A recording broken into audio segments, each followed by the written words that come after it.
Hello, सुप्रभात। जय हिंद साथियों। शिक्षा जगत से जुड़े हुए आज की प्रमुख समाचार पत्रों के साथ आप सभी का स्वागत है आपके अपने डिजिटल प्लेटफॉर्म प्रवेश एकेडमी पर। शिक्षा जगत से जो भी नई अपडेट होती है इस चैनल पर आपको प्रोवाइड की जाती है, तो चैनल पर नए हो तो सब्सक्राइब कर लीजिएगा, अपने दोस्तों के साथ शेयर करके इस वीडियो में एंड तक अवश्य बने रहिएगा। आइए स्टार्ट करते हैं। नवनियुक्त शिक्षकों की पूरी जानकारी ऑनलाइन होगी। ये बीपीएससी की तरफ से शिक्षक अभ्यर्थियों के लिए बहुत ही अच्छी सुविधा प्रोवाइड की गई है। बिहार लोक सेवा आयोग बीपीएससी से चयनित शिक्षकों को नियुक्ति पत्र देने, स्कूल आवंटन और उनके योगदान से लेकर उससे जुड़ी हर जानकारी ऑनलाइन रहेगी। इसको लेकर शिक्षा विभाग सॉफ्टवेयर विकसित कर रहा है। इससे विभाग किसी भी शिक्षक का सेवा इतिहास कंप्यूटर के एक क्लिक पर हासिल कर लेगा। इसी मकसद से यह तैयार किया जा रहा है। इसके लिए जिले से रिपोर्ट मांगने की आवश्यकता नहीं होगी। मालूम हो कि प्राथमिक, माध्यमिक और उच्च माध्यमिक शिक्षक अभ्यर्थियों का रिजल्ट बीपीएससी द्वारा जारी किया जाना है। इसके बाद विभाग के द्वारा इन सभी को स्कूल आवंटन दिया जाएगा और विभाग की तैयारी के जो नए शिक्षकों से संबंधित हर जानकारी एक अलग सॉफ्टवेयर में दर्ज रहेगी। इतना ही नहीं, शिक्षकों के शैक्षणिक प्रमाण पत्र की जांच से संबंधित जानकारी भी इसमें दर्ज की जाएगी। इसके बाद किसी भी शिक्षक से जुड़ी कोई भी नई बात उसमें दर्ज होती जाएगी। इस तरह उनका पूरा सेवा इतिहास इसमें रहेगा। यानी जो कुछ भी एक्टिविटी रहेगी, आपकी सभी एक्टिविटी एक क्लिक के माध्यम से ओपन हो जाएगी। जो भी जानकारी चाहिए वो आपको सरकार तक पहुंच जाएगी। बार बार किसी की आवश्यकता नहीं होगी कि आप ये जानकारी दीजिए तब इन पर कार्रवाई हो या इनको नियुक्ति पत्र मिले। ऐसी कोई बाधाएं नहीं रह जाएंगी ये सॉफ्टवेयर तैयार होने के बाद। प्रमाण पत्रों का सत्यापन, विभागीय पदाधिकारी बताते हैं कि बीपीएससी द्वारा रिजल्ट जारी करने के बाद शिक्षकों को स्कूल आवंटित होंगे। इसके बाद सभी का प्रशिक्षण होगा और उनके प्रमाण पत्रों का सत्यापन भी होगा। इसके बाद ही शिक्षकों को वेतन जारी होगा।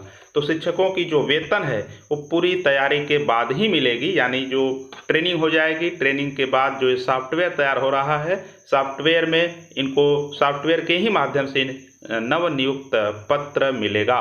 तो नियुक्ति पत्र जो है वो सभी शिक्षकों को मिलेगा, ऑनलाइन ही होगा। कहीं किसी का चक्कर लगाने की आवश्यकता नहीं पड़ेगी। पेपर लीक मामले में आंसर की भेजने वाला सिपाही नालंदा से पकड़ा गया। यानी पुलिस विभाग की वैकेंसी है और सिपाही ही इस पेपर को लीक करने में पकड़ा जाता है। द्वारिका कॉलेज से पकड़े गए अभ्यर्थी मनु को प्रश्न पत्र भेजने वाले को पकड़ा गया, उसकी पहचान की गई। तो इसमें जो लखीसराय से जुड़े सिपाही भर्ती पेपर लीक गिरोह के तार हैं, इसको पकड़ लिया गया है। 4 अन्य छात्रों को सिपाही ने भेजे थे प्रश्न पत्र। एक कमलेश के बैंक की जांच करने पर एक संदिग्ध भी मिला गया।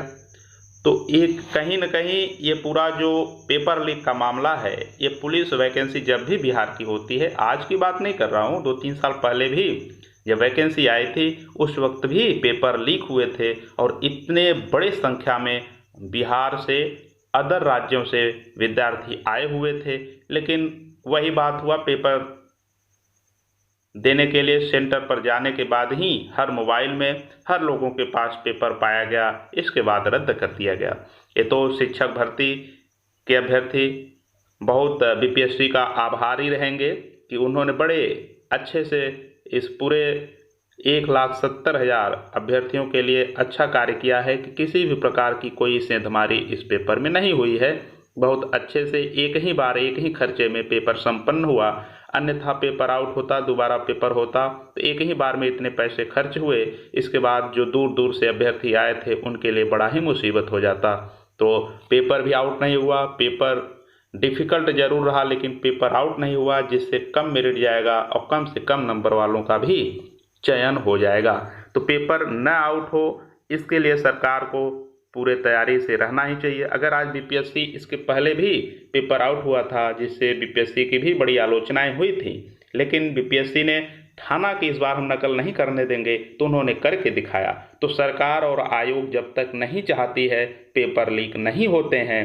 पेपर लीक होने का जो सबसे ज़्यादा जिम्मेदार है वो आयोग है, जो आयोग पेपर करा रहा है, और जो आयोग कैसे लोगों को प्रश्न पत्र बनाने के लिए कैसे कंपनियों को आवंटित करता है, यह भी बड़ा मायने रखता है। वहीं सरकार की भी इसमें जिम्मेदारी है कि सरकार किस तरीके से किस आयोग से पेपर लेती है, और सरकार और आयोग जब मिल जाएंगे निश्चित तौर पर एक किसी भी प्रकार की गड़बड़ी किए बगैर अच्छे से पेपर लिया जा सकता है, और जो योग्य अभ्यर्थी हैं उनको नियुक्ति पत्र दिया जा सकता है। इस पर सरकार को और आयोग को गंभीरता दिखानी ही चाहिए।